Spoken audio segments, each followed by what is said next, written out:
All right, so in this lesson, we're going to have three goals. We want to be able to write an exponential equation as a logarithmic equation, and then also to write a logarithmic equation as an exponential equation, and then be able to evaluate and find that exponent when I'm given the log form. So my mastery criteria is I need to be able to identify the pieces of an exponential or log equation, and then do the three things that we talked about above.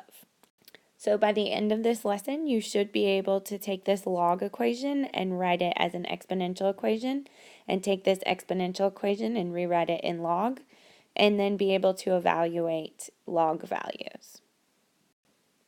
So let's just review some basic terminology so that we're all on the same page. So we all know that 2 to the third equals 8. That means 2 times 2 times 2, 3 times. So let's just make sure we know what the different parts of this equation are. So the 2 is the base. That's the value that's being raised to a power. The 3 is the exponent. And then the 8 is the solution, or what the answer to the base being raised to the exponent. So it's really important that you can recognize and know those pieces of the exponential equation. All right, so what is a log? So a logarithm, or a log, is the power, it's actually the exponent to which the base must be raised to get the solution.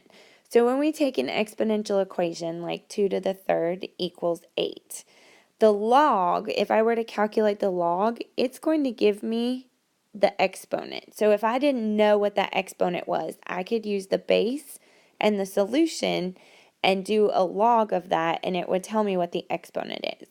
So if you look down here, I have this right here, and we read that log base 2 of 8 is 3. So if you notice in this problem right here, the base of 2 is what goes down in the subscript, so it's in the base of the log. The solution is what goes there, and the exponent is what it equals. So a logarithm is just another way to write an exponent. All right, so let's go back to this problem that we looked at last week, where Amber deposited $200 in her savings account. It earned 4.5 interest, compounded quarterly. So if you remember our formula, it was A equals P times 1 plus R over N to the NT.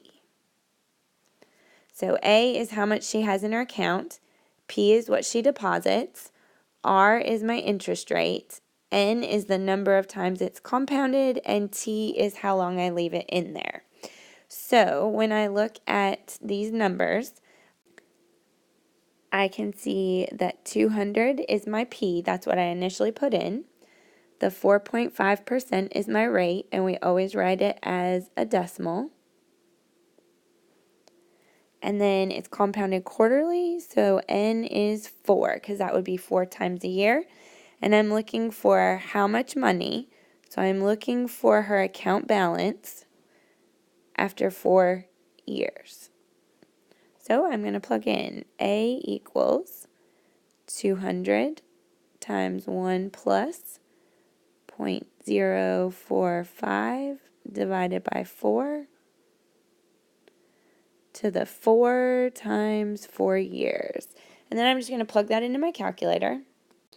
And I get that she's going to have $239.20 in her account. So then my next question, so that one's just a basic calculator question because I just plug it in and figure it out. Now my next question is asking how long. So how long, that's time. So I'm looking for T when my account balance is going to be 500. So if I were to set that equation up, I'm going to have 500 equals 200 times 1 plus 0.045 divided by 4 to the 4t. Well, I don't know how to solve when the variable is in the exponent. So that is why we need a logarithm. So before we go much further, I do want to point out that we have two special cases that you might see. So a logarithm with a base of 10 is what we call a common logarithm, and we can actually see that written without the base. So if I ever see just log of x, there is an understood 10 that's happening right there as the base. So if I ever saw log of x, I can just put a 10 in as the base. And then we have this thing called the natural log. And the natural log is, we remember this number e that we had talked about? That is also can be written as the natural log of x, and the base is understood to be an e, but we won't see that e there. So the natural log of x you might also see and know that you could have a base of e there. All right, so let's make sure that we can identify the different pieces of a log. So what is the base? The base is going to be the number that is in the base of the equation. So this is log base 3. And then what's the exponent? Well, we know that what the log is equal to is the exponent. So this one is going to have an exponent of 2. And then the solution is what the log base 3 of 9 is the solution, which if I think about it, 3 to the second power is 9, so that makes sense. So go ahead and let's look at the next example. So I noticed that there is nothing there. Well, if we recall from the previous slide, this ln is the natural log, which means that there's an e there. So my base is e.